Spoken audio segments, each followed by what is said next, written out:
researched. Layer is down and up and running. Ventral Sacs and Penumbri's Carapace being researched right now. I really like this from Cool. He's getting Overlord speed and Overlord drop research, and he's gonna try to, I assume he's gonna try to drop Speedlings and Banelings into the enemy Terran base. This is a really good way to abuse the fact that it's impossible, nearly impossible, to run in with Banelings and Speedlings, but if you can drop them with Overlords, that makes them so much more effective against the Terran choke points. So we'll see if that works out for Cool or not. He's also getting a Spire as well as Evo Chambers for upgrades. Here comes STC though with 2 Hellions. There's quite a few drones here to roast up. Is Cool going to be able to pull his drones away in time? He is going to get his attention back on those drones and pull some of them away, but a lot of the drones are grouped up for the Hellions. It looks like the Roaches though are going to push them back.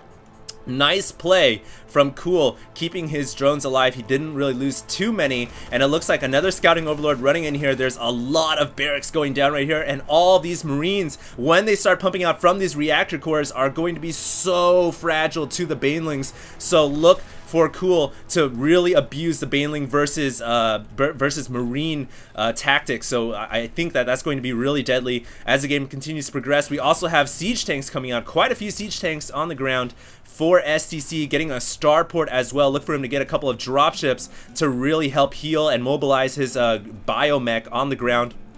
And I really think that these siege tanks are going to help a lot for STC.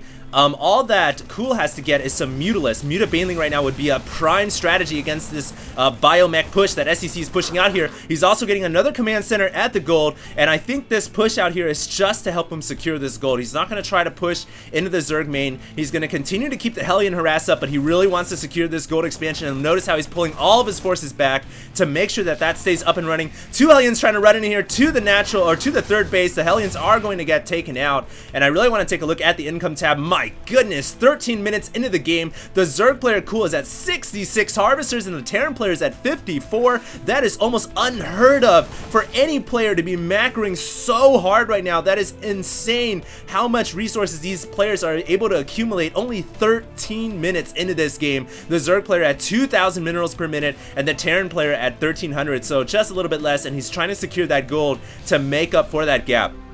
Now, I really want to see some drop action, and it looks like we do have some Banelings loaded up into these overlords. So basically these are just doomsday drop carriers. They're gonna drop Banelings onto the Marine and tanks. This could be very deadly for STC, who's at 114 supply, Cool at 158. He's really got that Zerg macro kicking in right here, and the overlords are flying in, and I think STC, well aware of the threat from the air, is going to run his Marines and biomech back. He does not want to allow those Banelings to drop, and more siege tanks sieging up at the gold, going to allow the Terran player to get a little bit of positioning, but the overlords dropping those Banelings onto the Marines. Great play, more Banelings and Roaches pushing forward, and I think STC's position has been compromised, but no, he has 2 tanks continuing to shell the Zerg player from the high ground above at the gold, and a planetary fortress morphing it as well. I really like the micro from both these players, and a dropship picking up the tank to keep it alive.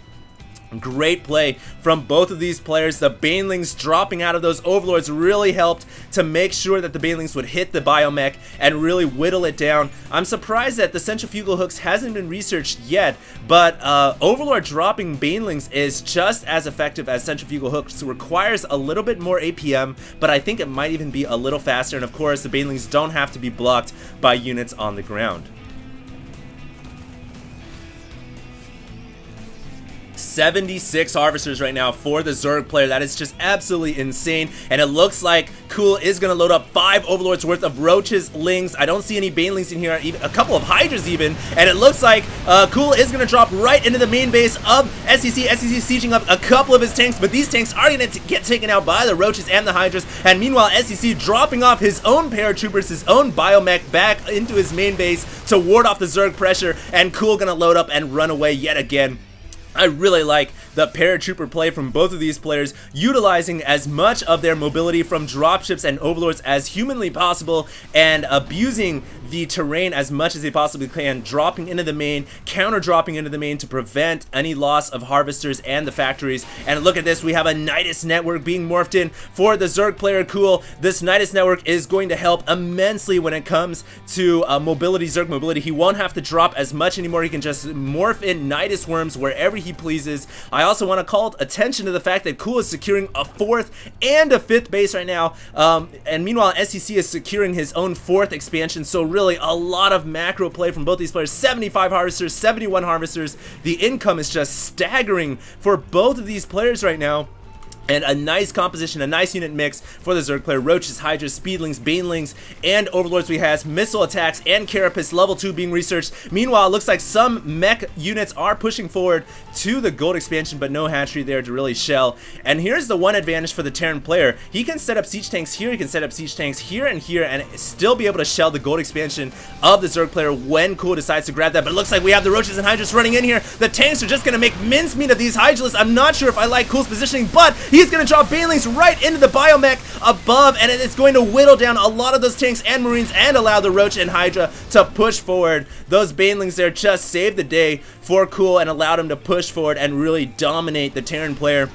I think that STC, believe it or not, might be in a bad position here. The Zerg player is at 5 running bases. He just needs one more saturated base to be at 5 full. He's at 85 drones. That is absolutely insane. STC here is in a lot of trouble. He's trying to put a planetary fortress at this cross section, at this roads. These are nice places to put fortresses, but I just don't know what STC can do. The Zerg player here is maxed 199 supply under 200, and he's got Muta Baneling now going on the field. He's also got the Nidus Swarm morphing in at the northern position. Roaches and Hydras running in single file to take out this planetary fortress. No, I think they're going to run straight by. Meanwhile, Marines dropping off into the 6th base right here, but the Broodlings and Lings going to ward that away. Meanwhile, Roaches and Hydras running in from the Nidus network to push forward, and I think this could be GG for STC. Where are his forces? He's at 148. He's trying to run back to defend his front door, but I don't think it's going to work.